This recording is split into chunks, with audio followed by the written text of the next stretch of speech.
Selamat berjumpa kembali Bapak Ibu, Saudara-saudari umat beriman terkasih dalam Tuhan. Salam sehat, berlimpah berkat. Hari Rabu tanggal 28 Agustus 2024. Gereja merayakan atau memperingati seorang kudus, Santo Agustinus. Santo Agustinus adalah seorang kudus yang besar dalam gereja. Dengan segala pengalamannya, pertobatannya, dan akhirnya menjadi imam dan lalu kemudian menjadi seorang uskup. Santo Agustinuslah yang mengatakan kalimat yang sangat inspiratif ini. Orang kudus punya masa lalu, orang berdosa punya masa depan. Kalimat ini tentu lahir dari refleksi akan pengalaman pribadinya dalam pergumulannya mencari Tuhan. Saudari dan saudara terkasih, kita akan merenungkan firman Tuhan dari Injil Matius, bab 23 ayat 27 sampai 32. Dalam nama Bapa dan Putra dan Roh Kudus. Amin. Pada waktu itu Yesus berkata, "Celakalah kamu, hai ahli-ahli Taurat dan orang-orang Farisi. Hai kamu orang-orang munafik, sebab kamu sama seperti kuburan yang dilabur putih, yang sebelah luarnya memang bersih tampaknya, tetapi sebelah dalamnya penuh tulang belulang dan pelbagai jenis kotoran. Demikian juga kamu, di sebelah luar kamu tampaknya benar di mata orang, tetapi di sebelah dalam kamu penuh kemunafikan dan kedurjanaan. Celakalah kamu, hai ahli-ahli Taurat dan orang-orang Farisi. Hai kamu orang-orang munafik, sebab kamu membangun makam nabi-nabi dan memperindah tugu orang-orang saleh dan berkata, jika kami hidup di zaman nenek moyang kita, tentulah kami tidak ikut dengan mereka dalam pembunuhan nabi-nabi. Tetapi dengan demikian kamu bersaksi terhadap diri kamu sendiri bahwa kamu adalah keturunan pembunuh nabi-nabi itu. Jadi penuhilah juga takaran nenek moyangmu." Demikianlah sabda Tuhan. Bapak Ibu, saudara-saudari, umat beriman terkasih dalam Tuhan kita Yesus Kristus.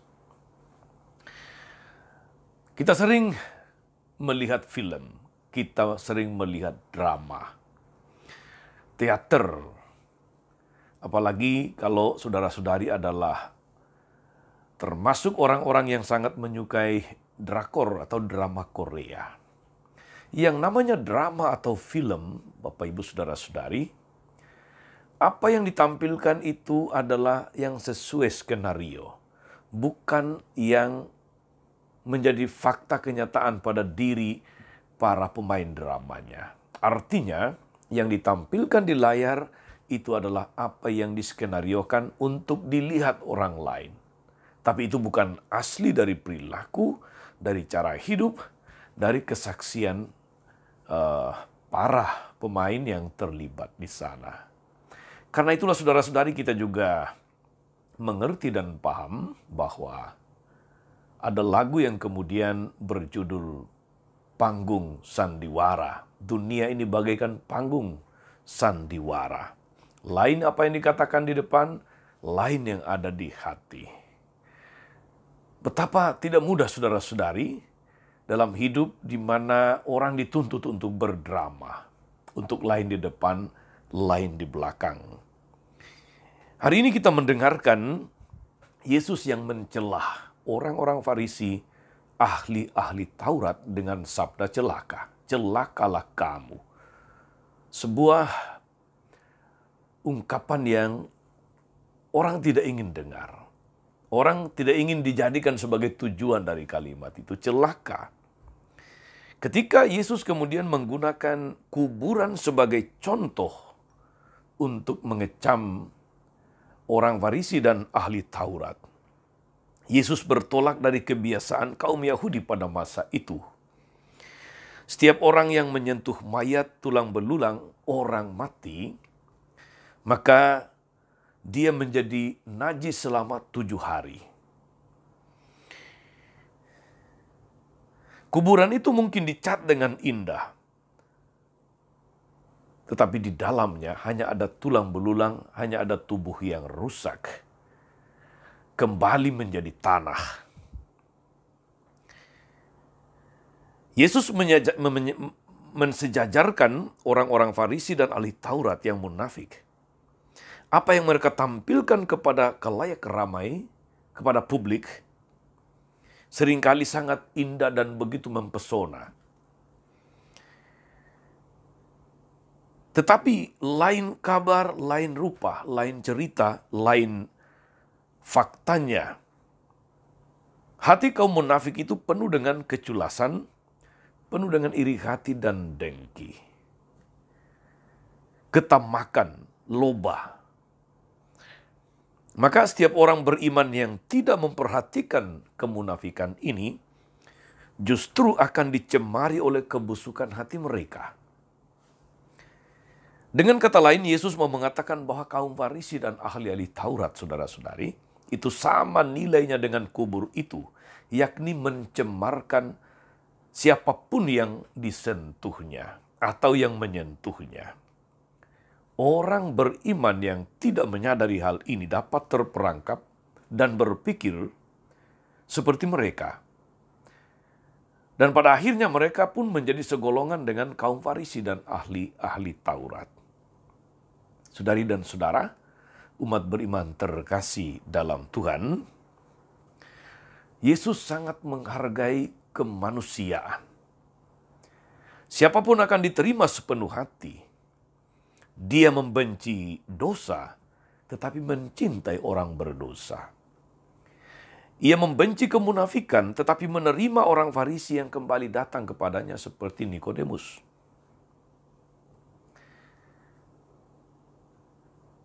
Singkatnya, saudara-saudari, Yesus mengedepankan dan memperjuangkan kejujuran sebagai nilai penting di dalam penghayatan iman. Artinya tidak lain di depan, tidak lain di belakang. Apa yang ditampilkan itu harus datang dari hati atau cerminan hati.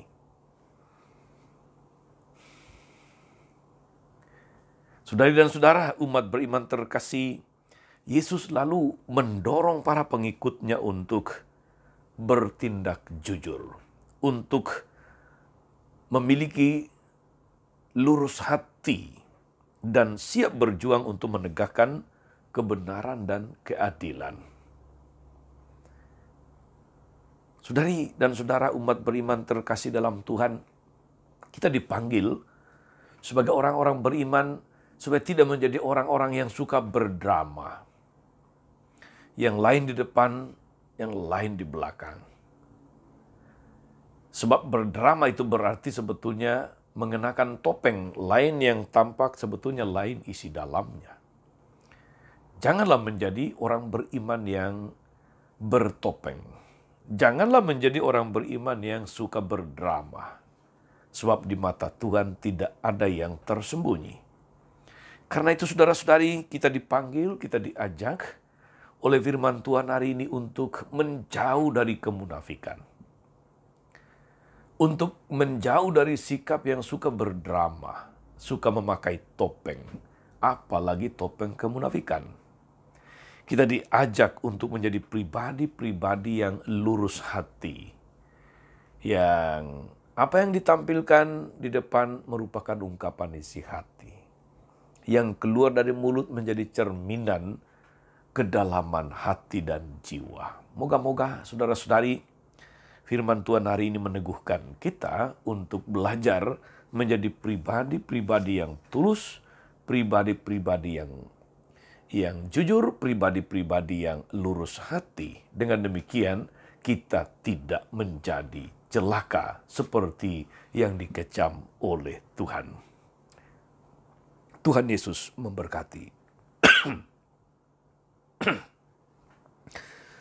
Tuhan Yesus Kristus, kami bersyukur atas firman-Mu yang sungguh menyentak kesadaran kami untuk menjauh dari sikap munafik, dari topeng-topeng yang seringkali kami pakai dalam hidup ini, dari drama-drama yang seringkali kami tampilkan. Mampukan kami dengan penyertaan Roh Kudus-Mu untuk menjadi pribadi-pribadi yang jujur, yang lurus hati, yang tidak munafik, tapi yang mau apa adanya di hadapan-Mu. Ingatlah dengan penuh kasih ya Tuhan akan anakmu Harvey Budiman yang hari ini akan menjalani operasi jantung. Berkatilah para dokter, para medis yang melakukan operasi. Berkatilah seluruh intervensi medis yang dilakukan. Semoga oleh berkat dan jamahanmu, segala sesuatu akan mendatangkan kepulihan, kesehatan bagi anak Harvey. Berkati kami dan semua orang yang berharap kepadamu. Terpujilah Engkau sepanjang segala masa. Amin. Saudari-saudara sekalian, berkat Allah turun atas saudara-saudari, atas mereka yang kita doakan atau kita janjikan doa mereka yang sakit dan menderita, segala rencana, karya dan pelayanan hari ini, Bapa dan Putra dan Roh Kudus. Amin. Tetap sehat, teruslah menjadi berkat. Jangan lupa like, subscribe, nyalakan lonceng notifikasinya. Salam 52, Tuhan memberkati.